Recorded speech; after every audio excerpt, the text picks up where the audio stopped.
আসসালামু আলাইকুম ফ্রেন্ড, আমি বিউটি। এই প্রথমবার তোমাদের সঙ্গে কোনো আমার হাতের কাজ শেয়ার করছি। দেখো, ফার্স্টে আমি সাদা কালারের সুতো নিয়েছি এবং সুতো দিয়ে তারা ফুল যেটাকে বলে সেই তারা ফুল করছি। এইভাবে করতে থাকো, একটা একটা করে পাপড়ি করব এবং একই পাপড়ি সব ফুলে মানে ফুলটাতে পুরোটাতে ভরাট করব একই করে পাপড়িগুলো। আমি ফার্স্ট টাইম নিজে ভিডিও এডিট করলাম বা ভয়েস ওভার দিলাম, তাই কোথাও ভুল ত্রুটি হতে পারে। তো দেখো, আমি কথা থতমত খেয়ে যাচ্ছে, কথা আটকে যাচ্ছে আমার, ঠিকভাবে সেইভাবে কথা বেরোচ্ছে না, যেহেতু ফার্স্ট টাইম এইভাবে ভয়েস ওভার দিচ্ছি। দেখো, ফুলটা আমার হয়ে গেল, পুরোটা দেখালাম না, দেখাতে গেলে অনেকক্ষণ লেগে যাবে, তাই এই একই রকমভাবে 3টা পাপড়ি করব এই ফুলটার। দেখো কিভাবে করছি, দেখো ভালোভাবে, তাহলে বুঝতে পারবে। আর এত সহজ যেহেতু, যে কেউ তোমরা চেষ্টা করলেই, একবার চেষ্টা করলেই পারবে। আমার এই কাজটা আমার প্রফেশন না, তবে আমি এটা শখের বশে করছি আর কি।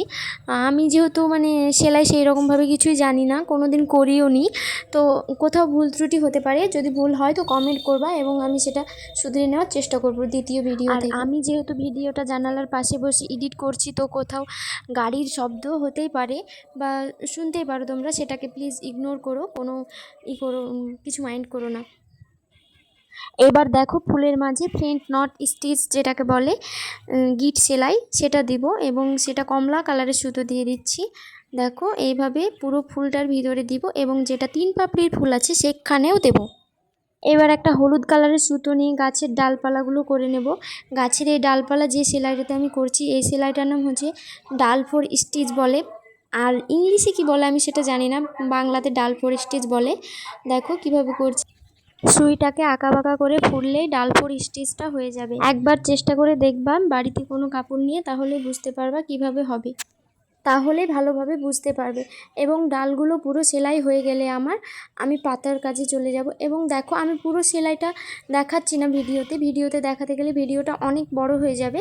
আর যেহেতু আমি শর্টকাটে ফার্স্ট টাইম ভিডিও এডিট করছি, তো শর্টকাট ভিডিও এডিট করার চেষ্টা করছি, তো অনেক লং করব না। এবার দেখো, ডালগুলো পুরো সেলাই হয়ে গেল। এবার একটা একটা করে পাতা করব। পাতার জন্য আমি সবুজ কালার নিয়েছি, তো সবুজ কালার দিয়ে সাটিন স্টিচ সেই সেম সেলাই পাতাতেও করে নেব। ডিজাইনের পুরো সেলাইগুলোই আমি সাটিন স্টিচ দিয়ে করেছি, পাতাটাও সেম সেলাই সাটিন স্টিচ, এটা দিয়ে পুরো সেলাইটা আমি কমপ্লিট করলাম। দেখো, আমার কাজটা পুরো ফাইনালি কমপ্লিট হয়ে গেল প্রায়। পাতাগুলো করে নেব, তাহলে কমপ্লিট। দেখো, ফাইনালি কমপ্লিট হয়ে গেল কাজটা। ভিডিওটা কেমন হয়েছে প্লিজ কমেন্টে জানাবা এবং সবাইকে শেয়ার করো।